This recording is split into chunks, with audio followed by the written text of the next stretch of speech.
स्वागत है आपका हमारी इस खास पेशकश में। मैं हूं हिमांशी सिंह। वैवाहिक रिश्तों में बिखराव पर चिंता जताते हुए मद्रास हाईकोर्ट ने एक बड़ा सुझाव दिया है। कोर्ट में एक मामले की सुनवाई के दौरान राज्य सरकार को सुझाव दिया गया कि वो शादी से पहले नपुंसकता की जांच को जरूरी बनाए। इतना ही नहीं, कोर्ट ने ऐसे मामलों में धोखा देकर शादी करने वालों को सजा देने की भी सलाह दी है।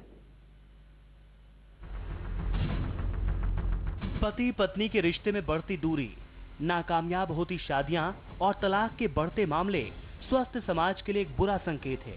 तेजी से बढ़ते इस खतरे पर मद्रास हाईकोर्ट ने चिंता जताई है।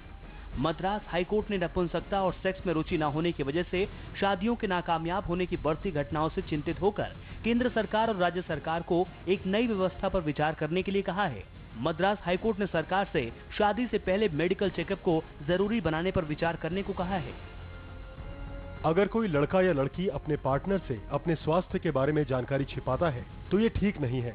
इस तरह वो अपने साथी को अंधेरे में रखता है। लिहाजा ऐसी व्यवस्था पर विचार किया जाए जिसके तहत शादी से पहले मेडिकल चेकअप जरूरी हो। सरकारें शादी से पहले मेडिकल चेकअप को जरूरी बनाने पर विचार कर सकती हैं। साथ ही अगर कोई शख्स अपनी समस्या छिपाता है तो उसके लिए सजा या उसके पार्टनर को मुआवजा वगैरह देने का इंतजाम भी किया जा सकता है। अदालत ने सेक्स समस्याओं के चलते वैवाहिक अलगाव को गंभीर और मानव त्रासदी करार दिया है। याचिका पर अपने अंतरिम आदेश में मद्रास हाईकोर्ट ने नपुंसकता की वजह से शादियां टूटने के मामले को गंभीर बताते हुए ऐसे इंतजाम करने की बात कही है जिससे शादियां टूटने की नौबत न आए। मद्रास हाईकोर्ट ने केंद्र और तमिलनाडु सरकार से 5 सवालों के जवाब देने के लिए कहा है। इसके अलावा कोर्ट ने केंद्र सरकार के रवैये पर सवाल उठाते हुए कहा कि नपुंसकता के आधार पर दायर वैवाहिक मामलों की सुनवाई फास्ट ट्रैक में करवाने के लिए सरकार विवाह कानून में संशोधन क्यों नहीं करती है। साथ ही ऐसे मामलों की सुनवाई 6 महीने या फिर 1 साल के अंदर पूरी होनी चाहिए। न्यूज एक्सप्रेस के लिए ब्यूरो रिपोर्ट। और हमारे इस खास पेशकश में हमारे साथ 3 मेहमान भी जुड़ गई हैं। आपको बता दें, हमारे साथ डॉक्टर निशा खन्ना है, मैरिज एक्सपर्ट। इसके अलावा हमारे साथ लीगल एक्सपर्ट कमलेश जैन जी मौजूद हैं और साथ ही साथ सोशल एक्टिविस्ट रितु अरुण जी हमारे साथ मौजूद हैं। इन तीनों से हम जानकारी लेंगे, लेकिन उससे पहले आपको बता दें, मद्रास हाईकोर्ट ने एक याचिका पर सुनवाई करते हुए राज्य सरकार को सुझाव दिया है कि वो शादी से पहले नपुंसकता की जांच को जरूरी बनाए। साथ ही कोर्ट ने ये कहा है कि धोखे में रखकर शादी करने वालों के लिए सजा का प्रावधान भी होना चाहिए। कोर्ट ने इस मामले की सुनवाई करते वक्त कहा कि केंद्र और राज्य सरकार शादी से पहले मेडिकल चेकअप को जरूरी बनाए। पोटेंसी टेस्ट के लिए सरकार को सुझाव शादी से पहले ये टेस्ट जरूर कराएं और राज्य और केंद्र सरकार इस चेकअप को जरूरी करें। कमजोरी छुपाने पर सजा होनी चाहिए, ये प्रावधान भी रखा गया है कि अगर कमजोरी का पता बाद में चले तो फिर पीड़ित लड़की को मुआवजा मिलना चाहिए। ये कहना है मद्रास हाई कोर्ट की तरफ से जो सुझाव दिया गया है उसमें तमिलनाडु सरकार और साथ ही साथ केंद्र सरकार को भी ये सुझाव दिया गया है कि शादी से पहले मेडिकल चेकअप जरूर किया जाए। अगर धोखे में रखकर शादी की जाती है तो ऐसी स्थिति में ऐसे व्यक्ति को सजा या उसकी पत्नी को मुआवजा देने का प्रबंध किया जा सकता है।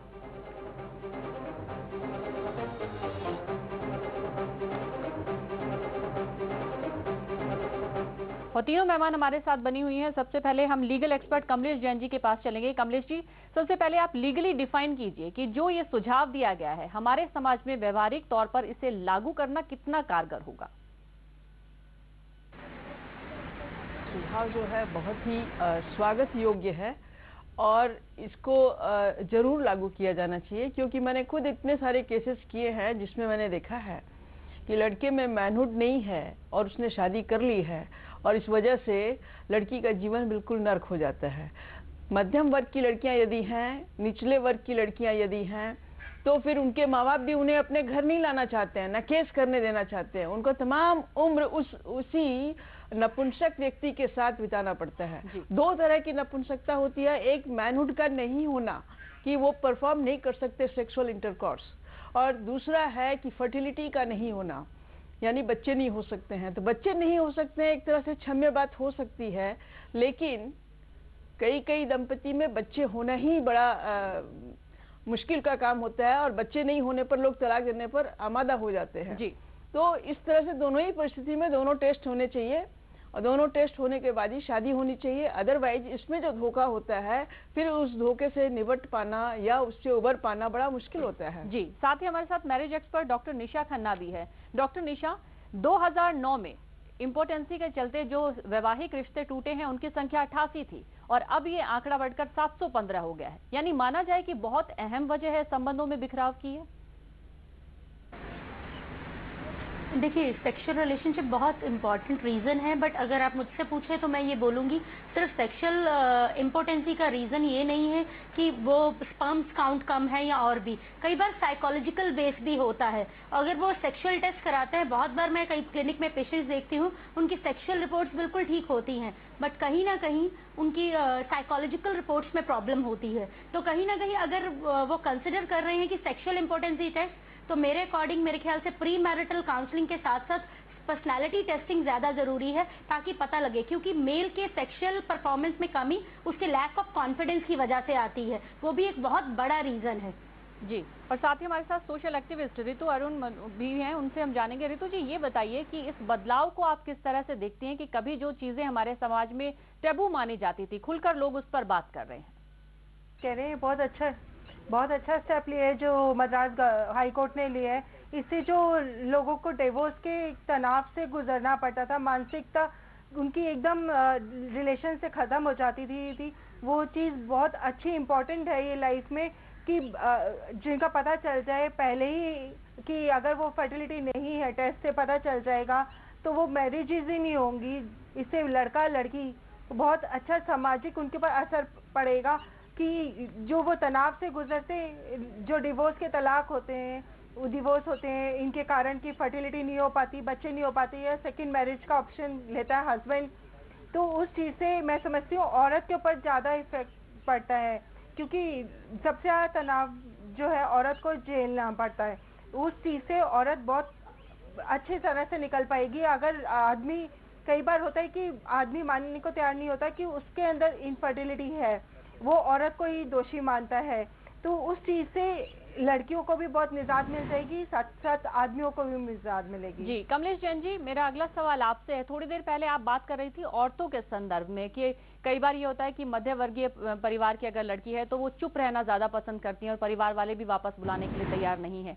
अगर ठीक इसे पुरुषों के संदर्भ में देखा जाए, अगर लड़की में मेडिकली कोई कमी है और ये चीज सामने आती है और इस वजह से अगर पुरुष उसे छोड़ दे, तो इसको आप किस तरह से देखेंगे? देखिए, इसके पहले तो मैं एक सवाल का जवाब देना चाहूंगी। फर्टिलिटी एक अलग चीज है। फर्टिलिटी है कि बच्चा होने की क्षमता, कि बच्चा होगा या नहीं होगा, और दूसरी एक चीज है कि मैनहुड का नहीं होना पुरुष में।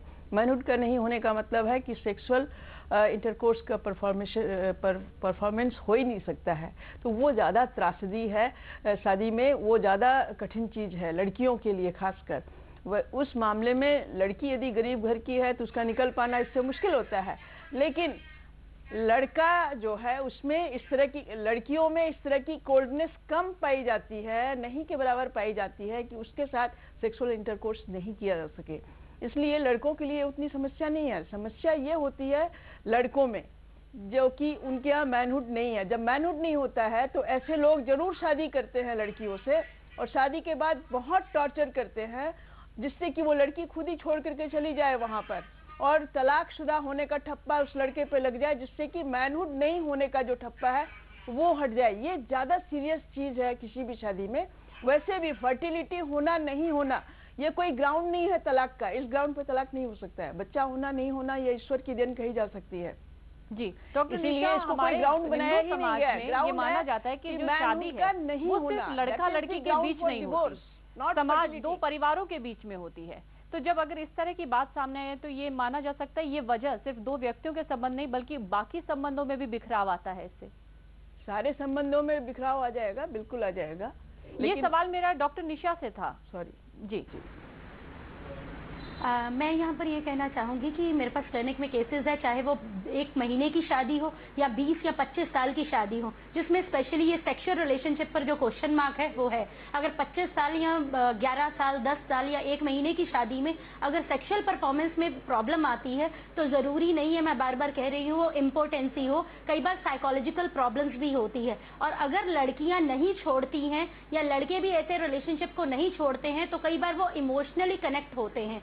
तो कहीं ना कहीं उनके इमोशनल कनेक्शन की वजह से रिश्ते नहीं टूटते हैं। कई बार ऐसा होता है, फैमिलीज भी चाहती हैं कि कहीं ना कहीं तरीके से कुछ हो जाए। इवन कई बार आजकल नई टेक्निक्स आ गई हैं, टेस्ट ट्यूब बेसिस, IVF आ गया है, तो इन सब चीजों की मदद से वो चाहते हैं कि बच्चा हो जाए किसी भी तरीके से।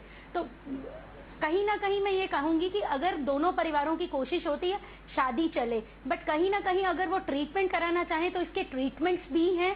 हाँ, डेफिनेटली अगर ये गाइडलाइंस आ रही हैं तो मैं ये कहूंगी उनको कंसिडर करने के साथ साथ बल्कि उनकी पर्सनालिटी टेस्टिंग और प्री मैरिटल काउंसलिंग को कंपलसरी किया जाए ताकि डिवोर्स रेट और कम हो जाए। क्योंकि प्री मैरिटल काउंसलिंग के दौरान बहुत बार ऐसा होता है, चाहे वो लड़के हों या लड़कियां, उन्हें अपने राइट्स या ड्यूटीज का पता नहीं होता। तो शायद काउंसलिंग के दौरान उनकी अनरियलिस्टिक एक्सपेक्टेशंस पर डिस्कशन करके उन्हें रियलिस्टिक वर्ल्ड के बारे में बताया जा सकता है, how the practical life of a marriage can move on. Even you can't imagine ये सेक्सुअल रिलेशनशिप का प्रॉब्लम कई बार शादी से एक दिन पहले तक बॉयफ्रेंड एंड गर्लफ्रेंड के रिलेशनशिप बिल्कुल नॉर्मल होते हैं। After the marriage when they meet the realistic lifestyle तो उनके रिलेशनशिप बिल्कुल जीरो हो जाते हैं। उसके बाद वो सिर्फ एक दोस्त भी नहीं बन पाते जो पहले रिलेशनशिप मेंटल, फिजिकल और इमोशनल कंपैटिबिलिटी पर बेस्ड था।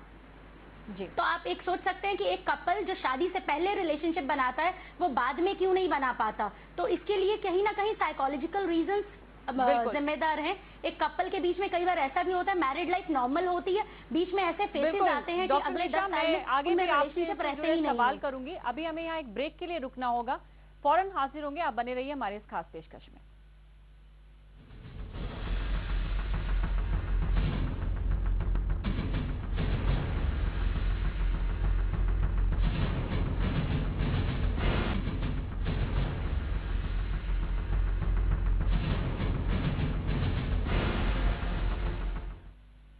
ब्रेक के बाद एक बार फिर से स्वागत है आपका। देश में बढ़ते तलाक केस पर मद्रास हाईकोर्ट ने चिंता जाहिर की है। तलाक के पीछे सबसे बड़ी वजह नपुंसकता बताई जा रही है और हाल ही में कुछ सर्वे में भी नपुंसकता को तलाक का कारण माना गया है। इसलिए उन्होंने तमिलनाडु सरकार और केंद्र सरकार को पोटेंसी टेस्ट का सुझाव दिया है। ये कहा गया है कि राज्य और केंद्र सरकार शादी से पहले मेडिकल चेकअप को जरूरी करे और कमजोरी छुपाने पर इस पे सजा का प्रावधान भी रखा गया है।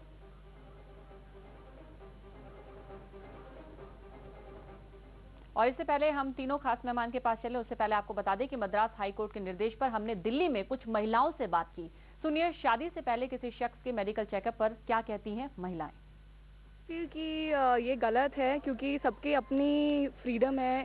एक रिलेशन में आने के लिए कोई कहीं से भी मतलब आ सकता है, तो इसमें हर किसी को हर का पास्ट होता है, बट जिस तरीके से उसको एक ऐसे केस में लाके खड़ा कर देना तो फिर रिलेशंस में भी प्रॉब्लम आ सकती हैं। See again, my judgment doesn't matter. It is always individualistic. हर किसी के situational decision होते हैं. So I would go for it. I would not give my judgment on it. It's a mixed thing. It's based on the individual's choice and decision. किसी की privacy को हम hurt नहीं कर सकते. अपने decisions हैं. अगर family खुद चाहती है, then it's मतलब तब अलग चीज़ है वो. But हम कोर्ट का डिसीजन इसमें इस चीज़ में आई डोंट थिंक राइट है। इसका अगर ऐसी कोई किसी पर्सन में कमी भी है, लड़की में कमी है, लड़के में कमी है, उसको दूर भी किया जा सकता है, मेडिकल जांच से दूर भी किया जा सकता है। ज़रूरी नहीं है इसका टेस्ट करा के क्या कहते हैं उसको शर्मिंदा किया जाए, इससे मानसिक रूप से लोगों पर भी प्रभाव पड़ेगा। टेस्ट होगा ये शायद उनकी प्राइवेसी पे एक क्वेश्चन मार्क डालेगा और ये हमारे को शायद ये कोई एक ह्यूमन राइट के शायद वायलेशन होगी। सो एक्चुअली इस चीज़ को हम सपोर्ट नहीं करते। एक क्वेश्चन कर रहा है उनके ऊपर, उनके मतलब पर्सनल लाइफ पे भी कमेंट हो रहा है, तो आई वोंट सपोर्ट दिस। और तीनों मेहमान हमारे साथ बनी हुई है। अब सवाल मेरा आपसे है रितु मुंद्रा जी, सामाजिक तौर पर मैं आपसे जानना चाहूंगी कि महिलाओं ने तो स्वागत किया, अभी हमने जितनी महिलाओं से बात की, लेकिन पुरुष इसे कहते हैं कि उनके ये प्राइवेसी पर एक चोट है, यानी कि क्या कुछ माना जाए सामाजिक तौर पर, क्योंकि इसे एक कमी नहीं माना जाता, अक्षमता के तौर पर लिया जाता है, तो क्या मानसिक दबाव की स्थिति होगी यहाँ पर? मानसिक दबाव मैं नहीं सोचती, ये को हम कहते हैं ना हमारा सामाजिक मेल डोमिनेटिंग है, तो वो आदमी नहीं चाहते कि हमारी जो कमजोरी है वो किसी के सामने निकल के वो औरों की या औरत की जिंदगी बर्बाद करने को तैयार हैं, लेकिन वो अपनी कमजोरी को पहले ही, अगर प्रॉब्लम है वो सॉर्ट आउट हो सकती है शादी से पहले, उसे इस टेस्ट से वो पहले सॉर्ट आउट हो जाएगी, और अगर नहीं हो सकती तो वो दूसरी औरत की जिंदगी क्यों बर्बाद करती है? दो फैमिली समाज पूरा जुड़ता है जब शादी हो जाने के बाद में। तो आदमी ये क्यों उनकी सोच बदलने को, वैसे मॉडर्नाइजेशन में जा रहे हैं उनकी सोच, लेकिन अभी भी वही है कि मेल डोमिनेटिंग सोसाइटी है, वो उसके टेस्ट के लिए रेडी नहीं है कि उनकी अपनी ये। लेकिन सोचिए ना, समाज में औरत को कितना दर्द से गुजरना पड़ता है जब उसकी शादी हो जाती है, उसके ऊपर डाइवोर्सी का थप्पा लग जाता है, चाहे वो नपुंसकता को लेकर होती है या मैनहुड को लेकर या फिर इनफर्टिलिटी को लेकर, कुछ भी हो। एक औरत जब इस कारण से डिवोर्स लेती है तो उसके ऊपर डिवोर्सी का ठप्पा लग जाता है, उसकी सेकंड मैरिज होना कितना मुश्किल होता है, और जो वो फर्स्ट आदमी के साथ इन्वॉल्व होती है उसकी मानसिक हालत क्या हो जाती है। एक शादी को तोड़ के दूसरी शादी में जाना, उसको पहला एक्सपीरियंस हमेशा याद आता रहेगा कि नेक्स्ट टाइम वो अगर किसी और से शादी भी करना चाहे तो उसको बहुत बार सोचना पड़ेगा कहीं फिर ऐसा धोखा तो नहीं हो। तो मैं तो इस जो निर्देश है हाई कोर्ट का, मैं उसका बहुत अच्छे दिल से स्वागत करती हूँ। मैं इसमें ये भी कहूंगी, जो लोगों को पता चल जाता है कि हम इनफर्टिलिटी है या मैनहुड नहीं है, कुछ भी है, तो उनके लिए अच्छा हो जाता है। बहुत सी ऐसी लड़कियां भी होती हैं जिनके इनफर्टिलिटी होती है, तो वो बाद में मेरे को लगता है कि उनको अकेले जीवन बहुत सी लड़कियों जीती हैं कि क्योंकि इनफर्टिलिटी है, उनके पेरेंट्स शादी नहीं करते हैं। तो बल्कि अच्छा होगा कि जब इनफर्टिलिटी दोनों पता चले, ऐसा भी कुछ किया जाना चाहिए कि बाद में वो इनफर्टिलिटी मैन एंड वुमेन दोनों की शादी की जा सके, जिससे कि वो भी अपनी लाइफ गुजार सके और बच्चों को गोद ले सके। जी कमलेश जैन जी, एक सवाल मेरा आपसे है, हालांकि है सलाह ही, अभी अमल में नहीं लाया गया है, लेकिन फिर भी अगर धोखे से शादी की जाती है तो सजा का प्रावधान किस तरह का है? महिलाओं और पुरुष दोनों के लिए एक जैसी सजा है? इस बारे में क्या कुछ जानकारी दे पाएंगे आप? वो 420 आईपीसी में आ जाएगी, वो केस हो सकता है उस तरह का।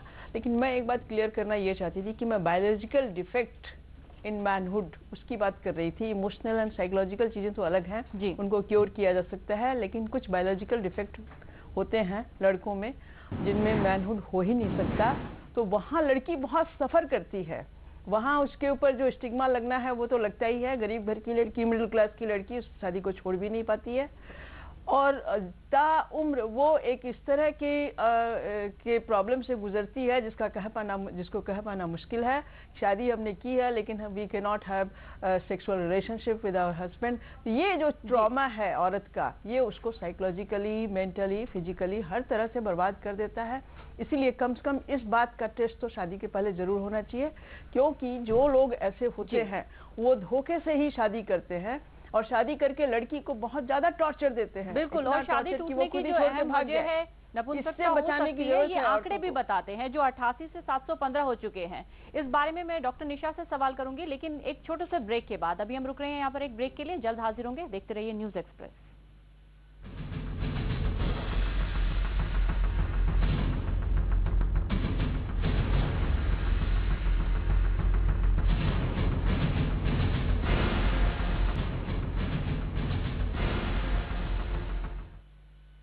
ब्रेक के बाद हमारे इस खास पेशकश में एक बार फिर से स्वागत है आपका। तो आपको एक बार फिर से बता दें, मद्रास हाईकोर्ट ने तमिलनाडु सरकार और केंद्र सरकार को यह सुझाव दिया है कि शादी से पहले मेडिकल चेकअप जरूरी किया जाए, ताकि इस तरह से संबंधों में बिखराव आने की दरों को कम किया जा सके। तीनों मेहमान हमारे साथ लगातार बनी हुई हैं।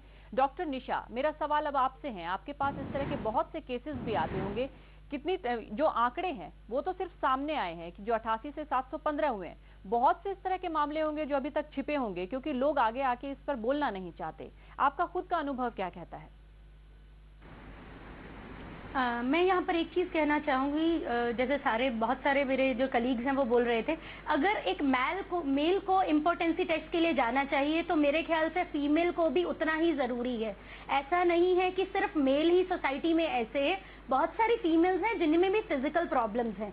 रही बात मेरे पर्सनल एक्सपीरियंस की, मेरे पास क्लिनिक में सिर्फ मिडिल क्लास नहीं, upper higher class, even you can say elite class के केसेस पड़े हैं जिसमें साइकोलॉजिकल प्रॉब्लम्स जो मैं आपको बोल रही हूँ, अगर आप आंकड़ों की बात करते हैं, मैं कितना नहीं जानती कि वो साइकोलॉजिकल बेसिस पर है कि टोटली सिर्फ उनकी फिजिकल इम्पोर्टेंसी की प्रॉब्लम है। बट अगर आप मेरे अनुभव की बात करें तो क्लिनिक में आए मेरे एक्सपीरियंस के अकॉर्डिंग पिछले 13 साल में, तो ऐसे केसेस की तादाद ज्यादा है जो साइकोलॉजिकल साइकोलॉजिकल लेवल पर है। इम्पोर्टेंसी के केसेस शायद नंबर्स पर आप काउंट कर सकते हैं, पर साइकोलॉजिकल केसेस में जिसमें हस्बैंड एंड वाइफ दोनों में प्रॉब्लम होती है, कई बार ऐसा होता है कि एक वाइफ अपने हस्बैंड के साथ परफॉर्म नहीं कर पाती बट अपने बॉयफ्रेंड के साथ परफॉर्म कर पाती है, वाइस वर्सा एक हस्बैंड अपनी वाइफ के साथ परफॉर्म नहीं कर पाता, अपनी गर्लफ्रेंड के साथ परफॉर्म कर पाता है।